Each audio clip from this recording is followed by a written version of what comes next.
ඔබ දන්නවද? කොරෝනා වෛරසයට එරෙහිව නිපද වූ සියලුම එන්නත් වලින් මාත්‍රා අඩකටත් වඩා වැඩි ප්‍රමාණයක් ධනවත් රටවල් කිහිපයකින් පමණක් මිලදීගෙන තිබෙන බව.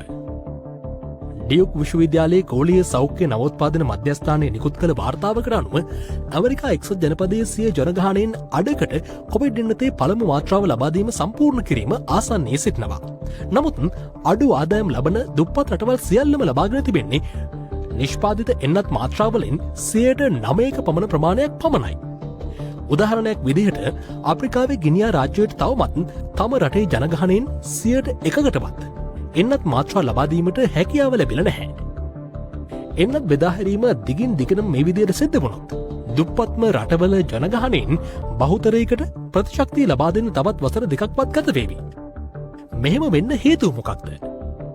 ලෝකයේ දියුණු ධනවත් රටවල් බොහෝමයක් කොරෝනා වලට එරෙහි එන්නත් මාත්‍රා මිලදී ගන්නේ ඒවා සායනික පර්යේෂණ වලින් තහවුරු වීමටත් කලින්. ඒ වගේම ඒ රටවල් එන්නත් පර්යේෂණ කටයුතු සඳහාත් මුදල් ආයෝජනය කරනවා. මීට හිලව් වශයෙන් ඔවුන්ට එන්නත් මාත්‍රා ලබා දෙන්න අදාළ නිෂ්පාදන සමාගම් එකඟ වෙලා තියෙනවා.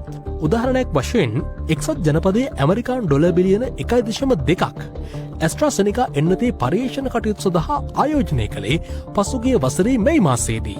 එහිදී ඇතිබූ ගිවිසුමට අනුව සායනික පර්යේෂණ සාර්ථක වුණොත් එන්නත් මාත්‍රා මිලියන 300ක් ඇමරිකාවට ලබා දෙන්න ඇස්ට්‍රාසෙනිකා පොරොන්දු වී තිබුණා. ඒ වගේම 2020 මැයි මාසයේදීම එක්සත් රාජධානියත් මේ විදිහට එන්නත් මාත්‍රා මිලියන 90ක් ලබා ගන්න ඇස්ට්‍රාසෙනිකා සමග ගිවිසුමකට එළඹුණා.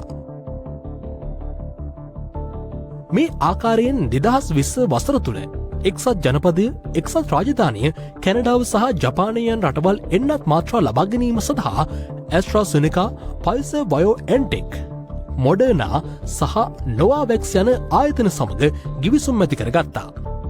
ඒ අනුව මේ එක් සමාගම්වල එන්නත් මාත්‍රා මිලියන 800කට වැඩි ප්‍රමාණයක් නිෂ්පාදනය ආරම්භන්නත් කලින් ධනවත් රටවල් වෙන් කරගෙන අවසන්. මේ අනුව එක් රටක් සමාගම් කිහිපයක් සමග ගිවිසුම් ඇති කරගන්නේ යම් එන්නතක් නිෂ්පාදනයට පෙර සායනිකව අසාර්ථක වුණොත් අනෙක් එන්නත මගින් තම රටට අවශ්‍ය එන්නත් ප්‍රමාණය ලබා ගැනීම සඳහායි. නමුත් මෙසේ සිදු කිරීම හේතුවෙන් එක් පුද්ගලයෙක් වෙනුවෙන් අවශ්‍ය මාත්‍රා ප්‍රමාණයටත් වඩා වැඩි මාත්‍රා ප්‍රමාණයක් ධනවත් රටවල් විසින් ලබාගෙන තිබෙනවා. උදාහරණයක් වශයෙන් කැනඩාව මේ වසරේ මාර්තු 22 වන විටත් අත්පත් කරගෙන තිබූ කොරෝනා වෛරස එන්නත් මාත්‍රා ප්‍රමාණය මිලියන 300,000ක්. ඒ ප්‍රමාණය එරට ජනගහනය හා සලකා බැලීමේදී එක් පුද්ගලයෙකුට එන්නත් මාත්‍රා 8.7ක් බැගින් වනවා. කොරෝනා වෛරසයට එරෙහි එන්නත ඉතිහාසයේ වේගයෙන්ම සාර්ථකත්වයට පත්වුණු එන්නත බවට පත්වමින් තිබෙනවා. අද වන විට එම ප්‍රකාශයේ යථාර්ථයක් බවට පත්වෙමින් වසරක පමණ කෙටි කාලයක් තුළ එන්නත් නිපදවා ලොව පුරා බෙදාහැරීම් පවා සිද්ධ වෙනවා.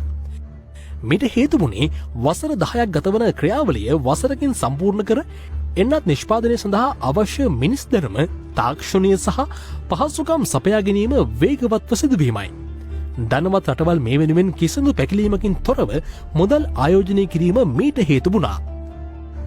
ඒ සිදු කළ ආයෝජන මගින් එන්නත් නිෂ්පාදනයේ වේගය තීරණය කළා වගේම නිෂ්පාදනයෙන් පසු ඒ එන්නත් ලැබිය යුත්තේ කාටද කියලත් තීරණය වුණා.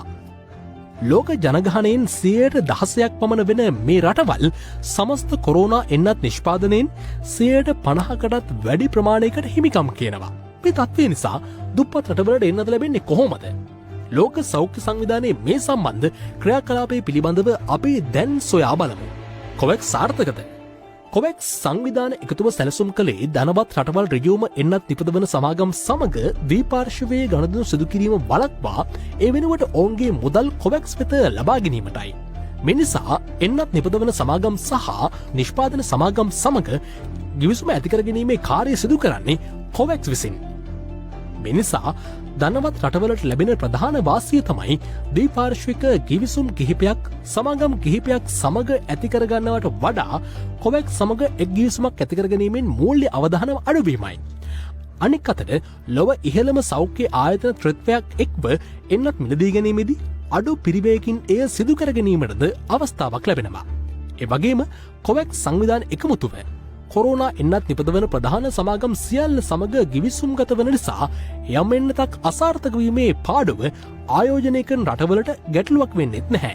මේ අනුව අඩු ආදායම් ලබන රටවල් 92ක් සඳහා එන්නත් ලබා දීම වෙනුවෙන් වෙනම වැඩපිළිවෙලක් කොවැක්ස් තුල සැලසුම් කෙරුණා.